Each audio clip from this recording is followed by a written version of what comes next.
Halo Sobat Investor, kembali lagi berjumpa di program The Editorial yang akan membahas tajuk utama pemberitaan yang tersaji di idxchannel.com dan idxchannel TV. Bersama saya Yanto Kusdiantono, redaktur pelaksana idxchannel.com. Proyek kereta cepat Jakarta-Bandung atau yang dikenal dengan nama WUS kembali menjadi sorotan publik. Bukan karena kecepatan lajunya, melainkan besarnya beban utang yang menyertai operasionalnya.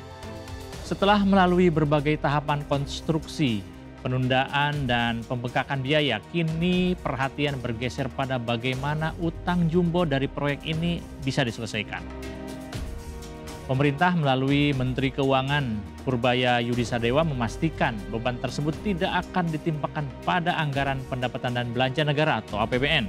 Sebagai gantinya, tanggung jawab pembayaran akan dialihkan ke Badan Pengelola Investasi Danantara, lembaga investasi milik negara yang menghimpun dividen dari BUMN.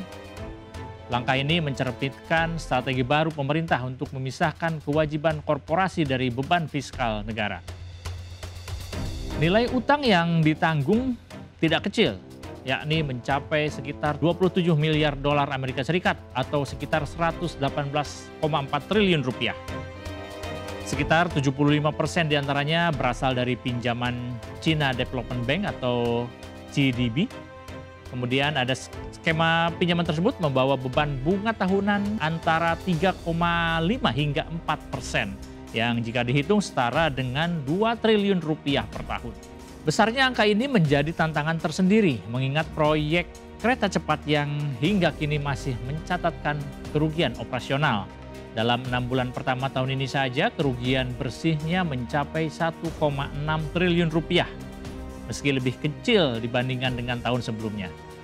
Tingkat keterisian penumpang harian pun masih berada di kisaran 60%, jauh dari ideal yang untuk menopang payakan finansial proyek sebesar ini. Pada masa pemerintahan sebelumnya, proyek WUS memang sempat menjadi beban APBN. Ini terjadi setelah Menteri Keuangan saat itu, Sri Mulyani, menandatangani Peraturan Menteri Keuangan Nomor 89 Tahun 2023. Regulasi itu mengatur pemberian penjaminan dari pemerintah untuk mempercepat proyek kereta cepat tersebut. Sebagai dampaknya, pemerintah harus menyediakan pendanaan dari uang negara untuk pembangunan WUS yang ongkosnya mengalami overrun atau pembengkakan. Sementara saat ini pemerintah di bawah pimpinan Presiden Prabowo Subianto menyadari bahwa jika pembayaran utang dilakukan langsung melalui APBN, maka dampaknya terhadap ruang fiskal akan sangat signifikan.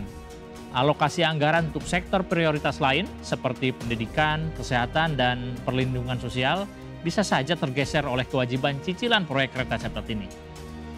Karena itu muncul keputusan strategis untuk menjadikan Danantara sebagai ujung tombak pembayaran utang. Lembaga ini berperan sebagai semacam dompet investasi pemerintah yang menampung dividen dari berbagai BUMN. Dengan basis pendanaan tersebut, Danantara dinilai memiliki kapasitas keuangan yang cukup untuk melakukan restrukturisasi utang sekaligus menanggung kewajiban bunga tahunan. Dalam beberapa bulan terakhir, Danantara mulai menyiapkan skema restrukturisasi menyeluruh terhadap utang KCIC. Opsi-opsi yang dikaji mencakup penambahan ekuitas untuk memperkuat posisi keuangan PT Kereta Api Indonesia sebagai induk konsorsium, serta kemungkinan mengalihkan status infrastruktur kereta cepat menjadi milik negara melalui skema Badan Layanan Umum. Alternatif kedua ini cukup menarik, karena bisa membuka peluang bagi pemerintah untuk mengelola aset kereta cepat sebagai bagian dari pelayanan publik, tanpa harus secara langsung memasukkannya ke dalam neraca APBN. Dengan demikian, kereta cepat dapat beroperasi sebagai layanan strategis nasional, sementara kewajiban finansialnya dikelola melalui skema investasi. Langkah ini tidak hanya bersifat teknis, melainkan juga politis. Isu pembiayaan proyek kereta cepat telah lama menjadi bahan kritik publik. Karena sejak awal proyek ini diklaim tidak akan menggunakan dana APBN.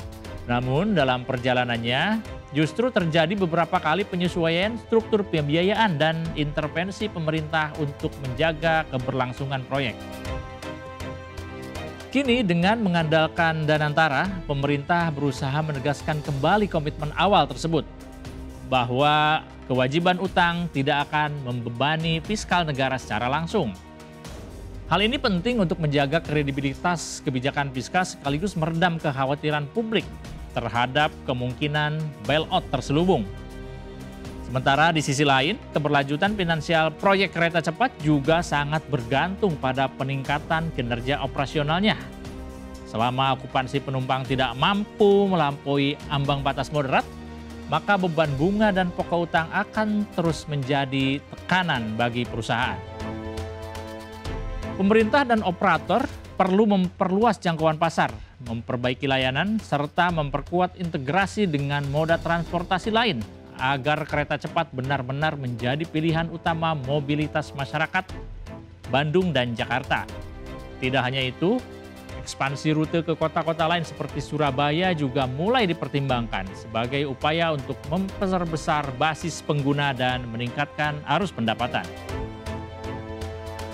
Pertanyaannya yang kini menggantung adalah sejauh mana strategi Danantara dapat menahan beban utang dalam jangka panjang. Mengandalkan dividen BUMN tentu memiliki batas, apalagi di tengah dinamika ekonomi global dan kebutuhan investasi domestik yang terus meningkat.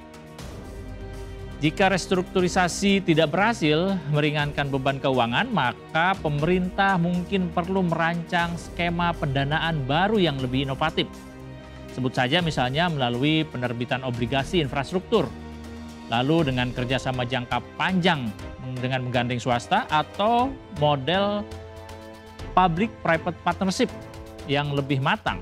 Dengan begitu, keputusan untuk memindahkan kewajiban utang kereta cepat dari APBN ke Danantara bukan sekedar solusi administratif, tapi juga sebagai langkah strategis dalam menjaga ketahanan fiskal negara.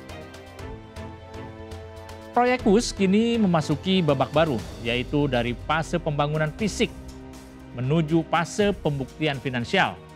Keberhasilan skema ini akan menjadi presiden penting bagi pembiayaan infrastruktur besar lain di masa depan. Bila berhasil, Indonesia dapat menunjukkan bahwa proyek ambisius tak harus selalu berada pada tekanan anggaran negara.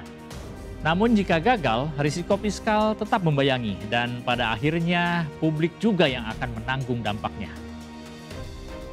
Demikian program di editorial edisi kali ini. Saya Yanto Kusdiantono pamit undur diri.